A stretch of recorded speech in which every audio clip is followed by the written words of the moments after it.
सलाम, नमस्ते, सत श्री अकाल। मैं हूं रज़ा और आप देख रहे हैं रज़ाग्राफी अनस्क्रिप्टेड की सबसे खास, सबसे इम्पोर्टेंट रिपोर्ट, अंतर्राष्ट्रीय प्राइम टाइम रिपोर्ट। एक ही वीडियो के अंदर पूरी दुनिया की तमाम बड़ी खबर आसान और सिंपल भाषा में मैं आपको बताऊंगा। भारत के लिए बड़ा खतरा, बहुत बहुत बहुत बड़ा खतरा। जहां मोदी सरकार ने मेन मुद्दों से हटाकर भारतवासियों को बेवकूफ़ बनाया और तमाम मेन मुद्दों से ध्यान दुनिया का हटाया। वो कुछ मुद्दे ये हैं, पाकिस्तान भारत के लिए पहले से खतरा है, चाइना ने चारों तरफ से भारत को घेरा हुआ था, बांग्लादेश की यूनुस सरकार ने चीन से हाथ मिला लिया है। हजरात, बांग्लादेश के यूनुस पहुंचे हैं चाइना और उन्होंने कई तरह की डील की है। आसान कर देता हूं बहुत ज़्यादा। जो बांग्लादेश की पूर्व प्रधानमंत्री थी, उन्होंने शेख हसीना से बांग्लादेश के अंदर जो एक बड़ा सा बांध बनाना है उसके लिए मदद भारत से मांगी थी। लेकिन यूनुस सरकार आई तो उसने भारत को नकारा और चाइना पहुंच गए। यूनुस ने चाइना से कहा कि बांध बनाने में और पानी के रिसोर्सेस पर काम करने में चाइना एक्सपर्ट है, लिहाजा हम चाइना से चाहते हैं कि 50 साल का एग्रीमेंट हमसे चाइना करे और बांग्लादेश में आकर काम करे। यहाँ तक भी ठीक था, हालांकि ये भी भारत के लिए ख़तरा है। अब अगर आप भारत के मैप को नज़र में रखें, ध्यान में रखें, तो इस तरफ पाकिस्तान में चाइना मौजूद है और चाइना और पाकिस्तान दोनों खतरा।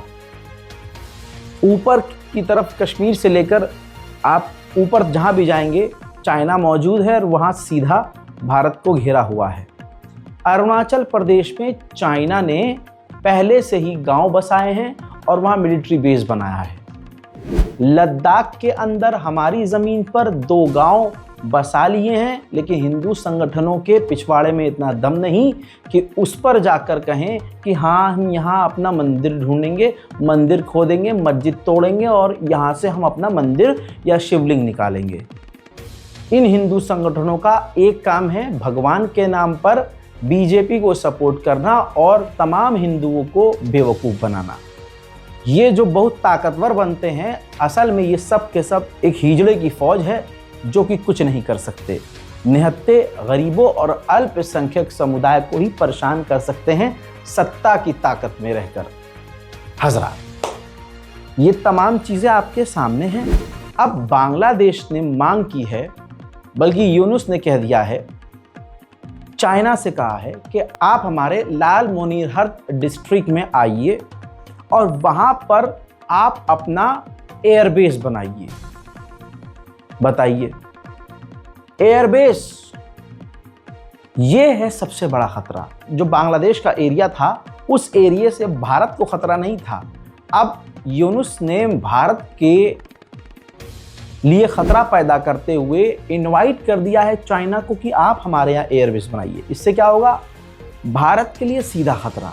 और ये भारत के जो हमारे प्रधानमंत्री हैं 56 इंच की छाती वाले, उनके जो पर्सनल एडवाइज़र हैं, उन्होंने खुद बयान जारी किया है कि ये मुद्दा जो है ये सीधा भारत के लिए ख़तरा है। क्योंकि यूनुस ने ये कहा है कि भारत के ये जो मेन 7 स्पॉट हैं हमारी तरफ से, उसकी रक्षा सुरक्षा हम करते हैं। ऐसे में उसी जगह पर अगर चाइना आ जाएगा तो भारत के लिए सबसे बड़ा ख़तरा बांग्लादेश से हो जाएगा। दूसरी बात ये कि पाकिस्तान के विदेश मंत्री समेत कई दिग्गज लीडर्स चाइना और बांग्लादेश की इस मीटिंग के बाद बांग्लादेश पहुंचेंगे। बांग्लादेश पहले से ही पाकिस्तान की गोद में बैठ गया है और बांग्लादेश, पाकिस्तान और चाइना एक हो गए हैं। इन तीनों का एक होना 56 इंच की छाती पर एक घुसंड है। दूसरी तरफ यहाँ भारत ने मेन मुद्दों से भटकाकर मुसलमानों की ज़मीनों को अब हड़प लिया गया है। वक्फ बोर्ड बिल पास कर दिया गया है। मुसलमान आपस में लड़ते रहे, मुसलमान अपना कोई एक नेता चुन नहीं पाया और नंबर का सारा ये खेल था। जिनके नंबर ज़्यादा बिल उनका पास होना है। ये एक बेसिक चीज़ मुसलमानों को समझना आई। मुसलमानों का इतिहास है, मुसलमान आपस में ही लड़ता है और मुसलमान की हालत भारत में ऐसी इसलिए है क्योंकि मुसलमान अपने एक दूसरे मुसलमान भाई को आगे बढ़ता हुआ नहीं देख सकता। मुसलमानों के अंदर एक दूसरे के लिए ही नफरत और हसद और बुग़्ज़ है। ये मैं खुद दावे के साथ कह सकता हूँ क्योंकि मैं जब कुछ नहीं था और जब मैं कामयाब हुआ, आप लोगों ने मुझे प्यार बेइंतहा दिया और परवरदिगार ने मेरा हाथ थामा और इस दबे हुए इंसान को ऊंचाइयों पर पहुंचाया। तो मेरे खुद के पड़ोसी हों, चाहे खुद के मोहल्ले वाले, चाहे खुद के ख़ानदान में करीब से करीबी लोग, उन्होंने ही मेरी बुराइयां मेरे खिलाफ बातें की। उस वक्त ही मैं समझ चुका था कि दूसरी कौमें अपने लोगों को सपोर्ट करती हैं और हमारी कौम हमारे अपने ही लोगों को गिराती हैं, बुराइयां करती हैं। अरे ये काहे का पत्रकार, कल तक तो ये नौकरी कर रहा था, ठीक है फलाने चैनल में कर रहा था और ये तब फालतू बोलता है, कल देखिए उसका क्या होगा। कल तक तो गलियों में खेल रहा था, आवारागर्दी कर रहा था। तो ये हमारी कौम की सबसे बड़ी दिक्कत है। इसी वजह से आज पूरे हिंदुस्तान में मुसलमान हर मुद्दे पर हार रहा है। आधा मुसलमान कह रहा है कि ओवैसी सही है और आधे मुसलमान ओवैसी को दलाल बता रहे हैं। अगर अगला इंसान दलाल है तो तुम अपने सीने पर हाथ रख के बताओ, ओवैसी की तरह दूसरा कोई बोलता क्यों नहीं है मुसलमानों के मुद्दों पर? तुम लोग पढ़े नहीं हो, उससे ज़्यादा पढ़ लिख कर बैठा ओवैसी है। लेकिन असल में मुसलमान चीज़ें समझ नहीं पा रहा है। बहरहाल मुसलमानों ने ओवैसी को जितना मौका देना चाहिए था नहीं दिया। चुनाव के मौके पर ओवैसी के खिलाफ प्रोपेगेंडा चला दिया जाता है, मुसलमानों को बीजेपी में ज्वाइन करवा लिया जाता है। अब एक नया ट्रेंड है, शियों का एक चेहरा ले लिया, शिया मुल्ला जी, शिया मौलाना काले अमामे वाले, उनकी तरफ से बयान चलवा दिया गया कि हम वक्फ बोर्ड अमेंडमेंट बिल जो चेंज हो रहा है हम इसके खिलाफ हैं, हम इसके सपोर्ट में हैं।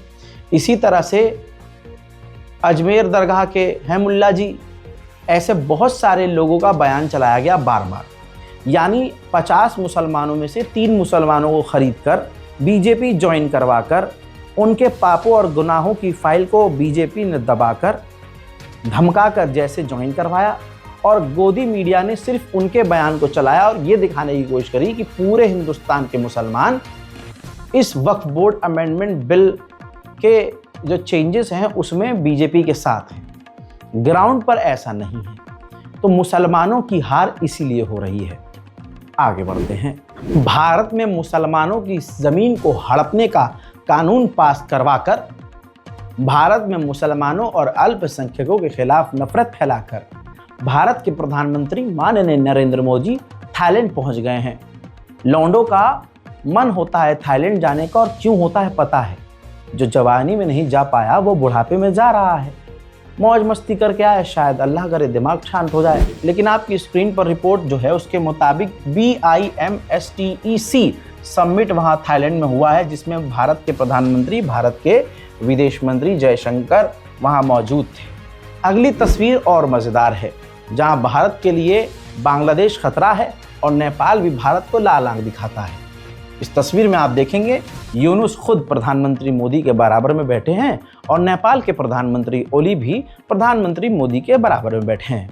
कहने का मतलब ये है, हम हिंदू मुसलमान भारत में लड़ रहे हैं और हमारे नेता यहाँ आड़ी टेढ़ी बातें करके हमें लड़वा कर विदेशों में जाकर नॉर्मल है। इनकी औलादें, इनके बच्चे मस्त पढ़ाई लिखाई, आवारागर्दी विदेशों में कर रहे हैं।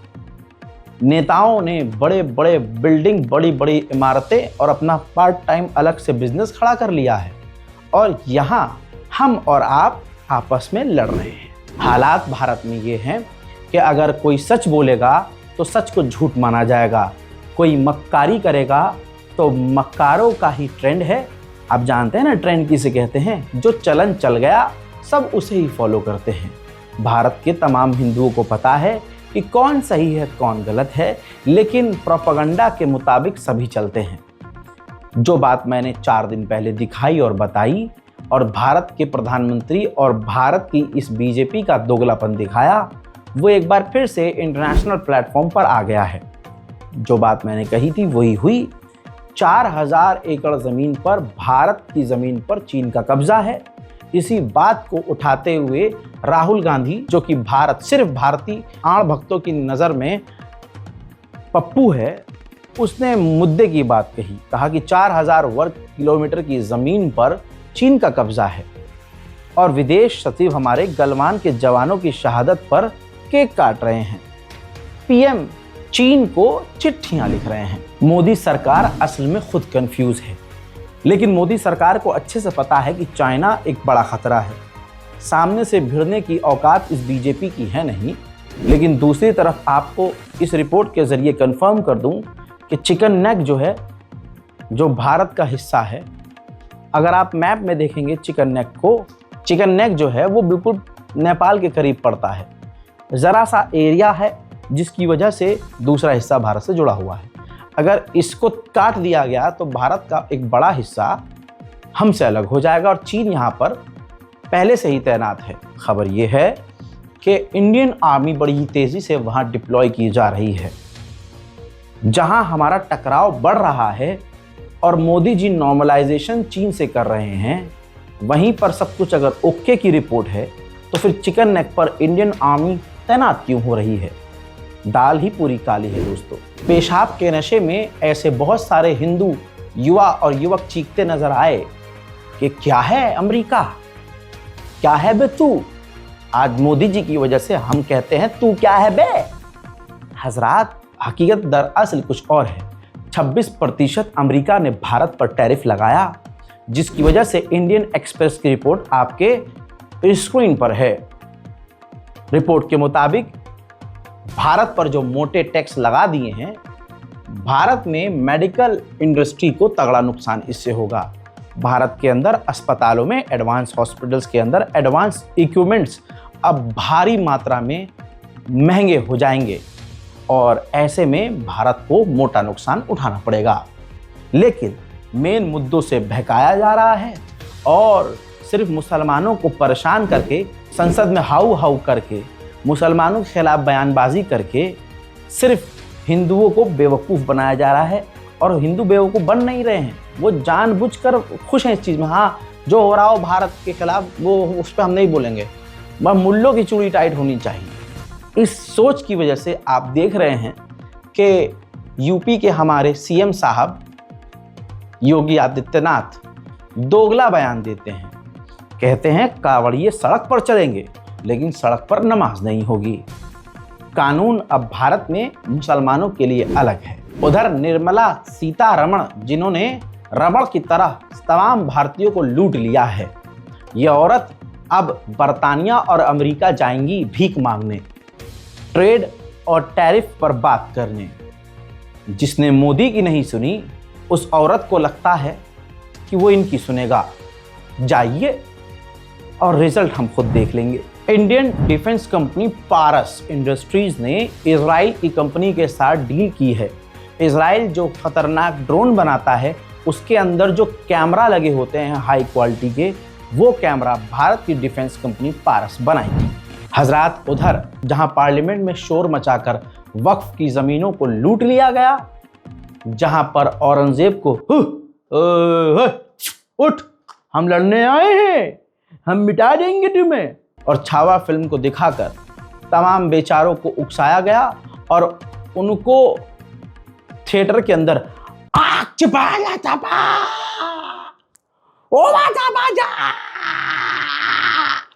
चिल्लवाया गया। मेन मुद्दों से किस तरह से बहकाया गया, यूके की ताज़ा रिपोर्ट आ गई है। इस रिपोर्ट में सालाना बताया जाता है कि कौन से देश का पासपोर्ट मजबूत हुआ है या कमज़ोर हुआ है। भारत का पासपोर्ट कमज़ोर हुआ है। पिछले साल जो 147वें स्थान पर था, एक ही साल के अंदर गिरकर 148वें स्थान पर आ गया है। बात पाकिस्तान की करें तो 195वें स्थान पर आ गया है। टोटल 199, 1 से 199 तक की ये रैंकिंग है, जिसमें भारत और नीचे गिर गया है। लेकिन संतरों की टोली इसी चीज़ में खुश होगी कि पाकिस्तान की तो देखो कितनी गिर गई है। ये शर्म की बात है अगर हम अपने भारत को पाकिस्तान से कंपेयर करें। पाकिस्तान अपने लेवल पर जो कर रहा है उसे करने दो, लेकिन तुम्हारा अब्बा क्या कर रहा है इस पर ध्यान ज़्यादा देना चाहिए। लेकिन इस मुद्दों पर गोदी मीडिया का कोई एंकर और ये जितने भी सुअरों का झुंड है, ये कोई भी एंकर गोदी मीडिया का इस मुद्दे पर कोई प्राइम टाइम शो नहीं करेगा। वहीं तालिबान और पाकिस्तान के बीच टकराव बढ़ सकता है। अफगानिस्तान ने कहा था कि आपने अपने मुल्क पाकिस्तान से अफगानियों को निकालने का जो समय दिया है उसको बढ़ा दीजिए। पाकिस्तान ने नहीं बढ़ाया, डेट आगे नहीं बढ़ाई, जिसकी वजह से अब भारी मात्रा में अफगानियों को पाकिस्तान से अफगानिस्तान जाना ही होगा। जब मैं पाकिस्तान पर बोलता हूं तो पाकिस्तानियों को बहुत तकलीफ हो जाती है कि रज़ा भाई ऐसा नहीं ऐसा है, जबकि हकीकत ये है कि पाकिस्तान की आवाम का बहुत बुरा हाल है, बस बेचारे चीख नहीं पाते। इस पर ये कहते हैं भाई हमारा जैसा भी है तुम अपना देखो। भाई मेन बात यह है कि भारत में हमारा चाहे जितना बुरा हाल है, लेकिन हम लड़ते हैं, हम बोलते हैं, हमें मारा भी जाता है, हम गिरफ्तार भी होते हैं, हम जेल में सड़ते भी हैं, हम डट कर सामना भी करते हैं और हमें अपने कानून पर भरोसा है। सच सुनने वाला दुनिया में कहीं भी हो, अगर वो सच्चा होगा तो उसे सच पसंद आएगा। अब पाकिस्तानियों को सच नहीं पसंद तो I am so sorry. Report ये है कि पाकिस्तान की गवर्नमेंट ने अब फैसला लिया है कि पाकिस्तान की डोमेस्टिक इंडस्ट्रीज़ और जो बड़ी बड़ी कॉलोनियाँ हैं अब उनकी भी बिजली पाकिस्तान काटेगा ताकि बिजली बचा सके पाकिस्तान। म्यांमार का अपडेट ये है कि म्यांमार में जो भूकंप आया था उसमें मरने वालों की तादाद बढ़ चुकी है। मरने वालों की संख्या 3185 हो चुकी है और अभी भी हज़ारों लापता हैं। एक ब्रेकिंग न्यूज़ आपको ये भी बता दूं कि चाइना और अमेरिका का तनाव भी बढ़ रहा है। ताइवान के करीब अचानक से रोज़ की तरह अमेरिका का एक फाइटर जेट आ जाता है। तुरंत वहां पर पहली बार ऐसा हुआ कि चाइना का फाइटर जेट आ गया और चाइना के फाइटर जेट ने अमेरिका के फाइटर जेट को इतना परेशान किया कि अमेरिका के फाइटर जेट को वहां से भागना पड़ा। अमेरिका को चीन से इतना डर है कि अब वो किसके साथ सेक्स कर रहे हैं इस पर भी ध्यान दे रहे हैं। ये बेतुकी और बड़ी घटिया तरीन बात है। डोनाल्ड ट्रंप की सरकार ने बैन कर दिया है कोई भी अमेरिकी ऑफिशियल चाइना की महिला के साथ ना सेक्स कर सकते हैं, ना रोमांस कर सकते हैं, ना प्यार कर सकते हैं। एलन मस्क का बुरा वक्त ऐसा लग रहा है शुरू हो चुका है। एलन मस्क को डॉज प्रोग्राम से अमेरिकी सरकार से निकालने का ऐलान पहले ही ट्रंप परसों कर चुके हैं। उधर यूरोपीय यूनियन ने भी एक्स पर $1 बिलियन का फाइन ठोकने की तैयारी कर ली है। यूरोपीय यूनियन का भी यही कहना है कि जो एक्स इनका जो पूर्व ट्विटर है एलन मस्क का, ये हमारे देश में इंटरफेयर कर रहा है, सरकारों में इंटरफेयर कर रहा है। हालांकि ये बात बिल्कुल बेतुकी है। चाइना हमसे इतना आगे जा चुका है कि हम सोच भी नहीं सकते। ज़रा इस तस्वीर को देखिए। चाइना ड्रोन्स और एडवांस व्हीकल्स के ज़रिए रेगिस्तान के अंदर खेती कर रहा है, प्लांट्स लगा रहा है, पेड़ पौधे लगा रहा है। बात करें अपने मुल्क भारत की तो यहाँ कब्र से औरंगजेब को उठाया जा रहा है। यहाँ गू और पेशाब को बीमारियों का इलाज बताया जा रहा है। ईम क्लीम चामुंडाय नमः कह के भारतवासियों को बेवकूफ़ बनाते हुए पंडित जी नारियल उड़ाता हुआ दिखा रहे हैं। भारत में आबा के बाबा के ढाबा जबरदस्त तरीके से अंधविश्वास फैला रहे हैं। चाइना इतना आगे बढ़ चुका है और यहाँ बहुसंख्यक समुदाय अपने हर त्यौहार पर मस्जिदों के आगे जाकर मुजरा करता है। देख रहे हैं हम कितने एडवांस हो गए हैं। वाह। इमैनुअल मैक्रोन फ्रांस के राष्ट्रपति अमेरिका को जोरदार टक्कर दे रहे हैं। इमैनुअल मैक्रोन ने यूरोप की तमाम कंट्रीज से कह दिया है कि यूरोप के तमाम देश अमेरिकी कंपनियों और अमेरिका में इन्वेस्टमेंट तुरंत बंद कर दें। उधर चाइना के ऊपर 54% टैक्स डोनाल्ड ट्रंप ने लगाया है, जिसके बाद शी जिनपिंग ने अब सख्त फैसला लेते हुए अपने देश की कंपनियों से कह दिया है कि अमेरिका की कंपनी और अमेरिका में इन्वेस्टमेंट आप बंद कर दो। अमेरिका की सबसे बड़ी कंपनियों में वो कंपनी है जिसका फ़ोन भारत में हर दूसरा व्यक्ति चला ही रहा है, एप्पल। एप्पल को 311 बिलियन डॉलर का नुकसान हुआ है डोनाल्ड ट्रंप के इस ट्रेड वॉर की वजह से। एप्पल चाइना के साथ भारी मात्रा में काम करती है। आप अगर आईफोन अपना उठा कर देखेंगे तो आईफोन में लिखा होगा made in US assemble in California, लेकिन असल में चाइना के अंदर भी भारी मात्रा में असेंबल आईफोन करवाता है। आईफोन के पार्ट्स वहाँ जाते हैं और वहाँ असेंबल होता है, क्योंकि वहाँ मैन पावर काफ़ी सस्ती है, टेक्नोलॉजी काफ़ी हाई है और प्रोडक्शन काफ़ी तेज़। ऐसे में एप्पल चीन के साथ अब काम करने में असमर्थ है, जिसकी वजह से 311 बिलियन डॉलर का नुकसान सीधा अमेरिका को हुआ है। डोनाल्ड ट्रंप की इस बेवकूफ़ी की वजह से अमेरिका की शेयर मार्केट पूरी तरह से क्रैश हुई है। इसी तरह से पोलैंड, जो अमेरिका का साथी था कल तक, इसको भी ट्रेड वॉर की वजह से, अमेरिका के राष्ट्रपति ट्रंप के टैरिफ की वजह से 10 बिलियन डॉलर का नुकसान हुआ है। मैं जो कहता हूँ सत्यता के आधार पर कहता हूँ, और अल्लाह ने इतनी कुव्वत और इतना दिमाग तो दिया ही है कि आज तक जो हमने प्रेडिक्ट किया है वो जादू से नहीं किया है। चीज़ों में इतना घुस चुके हैं कि मेरी टीम और मुझे अच्छे से पता होता है कि 11 दिन बाद क्या होने वाला है, मार्केट में क्या होगा। अब जो मैंने 20 दिन पहले कहा था देख लीजिए। डोनाल्ड ट्रंप के इस हरकत की वजह से खुद अमेरिका के अंदर डोनाल्ड ट्रंप की रैंकिंग बिल्कुल ज़मीन पर आ चुकी है और बाइडन और ओबामा की रेटिंग ऊपर जा चुकी है। अमेरिका के लोगों की पसंद अब डोनाल्ड ट्रंप बिल्कुल नहीं है। जाहिर सी बात है अमेरिका का खुद का भी बिजनेस डोनाल्ड ट्रंप के इस ट्रेड वॉर की वजह से इफेक्ट हुआ है। वहीं डोनाल्ड ट्रंप ने अपना golden card, golden visa card, permanent membership card दिखाया। इस कार्ड को आप 5 मिलियन डॉलर्स में, यानी भारत के 37 करोड़ 50 लाख, यानी 37.5 करोड़ में खरीद सकते हैं, जिसके बाद आप अमेरिका के नागरिक अगले दिन ही बन जाएंगे। लेकिन यहाँ पर डोनाल्ड ट्रंप के होतियापे की वजह से आप कैसे भरोसा करेंगे? पहली बात तो मुझे नहीं लगता मेरे किसी जानने वाले और देखने वाले के पास इतना पैसा हो। अल्लाह करे आपको खूब अल्लाह दे और मोहम्मद व आले मोहम्मद के आपकी झोली भरी रहे, खूब पैसा हो। लेकिन 5 मिलियन डॉलर में कौन ही डोनाल्ड ट्रंप पर भरोसा करे? मान लीजिए जैसे डोनाल्ड ट्रंप ने जो लोग ग्रीन कार्ड लेकर 40 साल से रह रहे थे, उनके ग्रीन कार्ड को भी चेक कर अनवैलिड करना, उनको डिनाई करना, उनको भगाना शुरू कर दिया। मान लीजिए आज आप डोनाल्ड ट्रंप का ये ग्रीन कार्ड, गोल्डन कार्ड ले लेते हैं और कल ट्रंप की सरकार गिरती है, कोई दूसरी सरकार आए और वो इसको इनवैलिड कर दे, तो आप क्या करेंगे? इसलिए कुत्ता पाल लीजिए, बिल्ली पाल लीजिए, मैं कह रहा हूँ सूअर भी पाल लीजिए, लेकिन डोनाल्ड ट्रंप आपके साथ ईमानदार हो, अमेरिका आपके साथ ईमानदार हो, ये गलतफहमी मत पालिए। आप ये समझ लीजिए जो हमने 20 दिन पहले कहा था, हालांकि हमें घंटा नॉलेज नहीं होती शेयर मार्केट की, मुझे तो बिल्कुल नहीं है, लेकिन ट्रंप के होतियापे की वजह से अमेरिका बर्बादी की तरफ जा रहा है। ये ग्राफ देख लीजिए, दुनिया की तमाम बड़ी कंपनी अमेरिका में है और डोनाल्ड ट्रंप के बकवास प्लान की वजह से सारे शेयर मार्केट आपको लाल लाल नजर आ रहे हैं।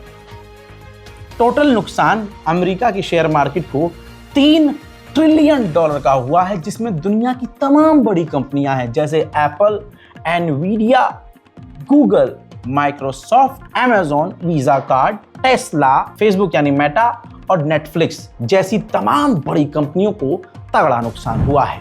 डेनमार्क की महिला प्रधानमंत्री ने ग्रीनलैंड को समझाया और यकीन दिलाया है कि कोई भी देश आप पर या किसी भी देश पर कब्जा नहीं कर सकता। हालांकि डोनाल्ड ट्रंप के इरादे खतरनाक हैं। उधर फ्रांस के अंदर अमेरिका का ऐसा विरोध देखा जा रहा है जो इतिहास में अमेरिका ने भी नहीं सोचा होगा। हजरात, इन तस्वीरों को देखिए। डोनाल्ड ट्रंप की बयानबाजी और टैरिफ की वजह से यहाँ जो फ्रांस के लोग हैं, फ्रांस की राजधानी पेरिस में अमेरिका का झंडा जलाकर विरोध कर रहे हैं। मेरा पर्सनली मानना यह है कि यह अल्लाह की लाठी है। जब किसी देश को बर्बाद करना होता है तो अल्लाह उसके राजा का दिमाग ख़राब कर देता है। और देख लीजिए, ट्रंप का दिमाग ख़राब हुआ, चंद गलत फैसले लिए और आज जो कल तक उसकी हाँ में हाँ मिलाते थे, आज उसका झंडा जला रहे हैं। हस्बी अल्लाह व निअमल वकील। वहीं यूरोपीय यूनियन फॉरेन पॉलिसी की चीफ ने भी ऐलान कर दिया है कि डोनाल्ड ट्रंप ने ये जो ट्रेड वॉर छेड़ दी है, जो टैरिफ लगाया है, ये पूरी दुनिया के लिए ख़तरनाक है। और यूरोपीय यूनियन इसके खिलाफ बड़े एक्शन लेगा। सुन लीजिए। President Trump's announcement of universal tariffs on the whole world, including the European Union, is a major blow to the world economy. I deeply regret this choice. Let's be clear-eyed about the immense consequences.